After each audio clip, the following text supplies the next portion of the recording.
جو نارمز ہیں ان سے ہٹانا چاہے، ٹھیک ہے، وہ تو ایک ڈفرینٹ سینیریو ہے. لیکن فار ایگزامپل میں نے بہت سارے ایسے ڈیسیجنس لیے جو غلط تھے، جو کہ میری اولاد پہ آ رہے ہیں، اور اب میں چاہتی ہوں کہ میں اس کو ریورس کروں. وہ ریورس تو آسان نہیں ہے، تو اس کو ذرا بتائیے کہ وہ ایک گریجویٹ پروسیس کیا ہو سکتا ہے، کیونکہ ایک تو اس کی وجہ سے آپ کو ایک گلٹ اور انزائٹی بہت زیادہ ہونے لگتی ہے کہ مجھے اب سمجھ آ رہی ہے کہ میں نے کیا کیا غلط کیا تھا، اور وہ اب میں اپنی اولاد میں دیکھ رہی ہوں.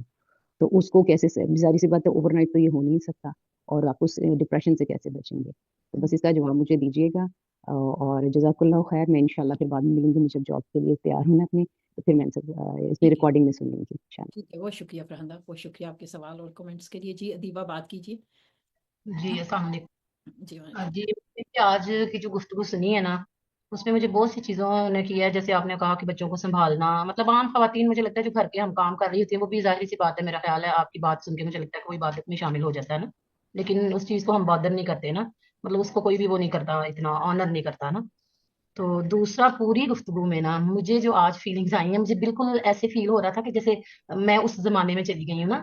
اور مجھے ایسے لگا کہ جیسے میری نا جو مشکلیں، مجھے لگ رہا ہے کہ جو زندگی میں مشکلیں ہم کہتے رہتے ہیں، تو مجھے ایک دم سے ایسے اپنا ہلکا فیل ہوا ہے، جیسے مجھے لگا ہے کہ میری وہ مشکلیں جیسے نا وہ کم ہو گئی ہیں. آپ کی ساری یہ گفتگو سن کے نا، تو وہ مجھے مشکلیں اور مصیبتیں ایسے لگ رہا ہے جیسے ایک دم سے ہٹ گئی ہیں میرے اوپر سے. مطلب مجھے اپنا ہلکا فیل ہوا ہے آپ کی پوری اس گفتگو سے. جو سب سے اچھی چیز مجھے لگی ہے وہ یہی ہے نا، کہ مجھے اپنا بڑا ہلکا فیل ہوا ہے. مجھے اپنی مشکلیں بالکل اس طرح کی مشکلیں نہیں لگ رہی نا. صحیح ہے. حضرت ابراہیم علیہ السلام سے ملنا ایک بڑی پاورفل تھراپی ہے، اور کوئی وجہ ہے کہ قرآن نے کہا کہ تم اپنے باپ سے ملو، ان کے بارے میں جانو، اور تھوڑا سا جانا ہے تو ہمارے دلوں کو سکون ملا ہے. تو سوچئے جب روز قیامت ہم ان کے ساتھ بیٹھیں گے، ان سے بات چیت کریں گے، اور ان کا ہمارے سر پہ شفقت سے ہاتھ پھیرنا. اور جن کے باپ ایسے ہوں، ان کی تو بیٹیوں کے ویسے ہی سر فخر سے بلند ہونے چاہیے نا. اس سے بڑی نسبت کوئی ہوگی؟ ہم کسی پرائم منسٹر، کسی گورنر کی بیٹی ہوتی تو ہم پراؤڈلی بتاتے ہیں میرا بیٹا یہ ہے، میرے ابو یہ کرتے ہیں، ہمیشہ فخر سے بتاتے ہیں. تو سوچئے ذرا، ہمیں اس نسبت پہ فخر ہونا چاہیے یا نہیں؟ یہ 10 دن تو ڈوب کے فخر سے گزاریں کہ میں بیٹی کن کی ہوں. یہ اون کرنے کی چیز ہے.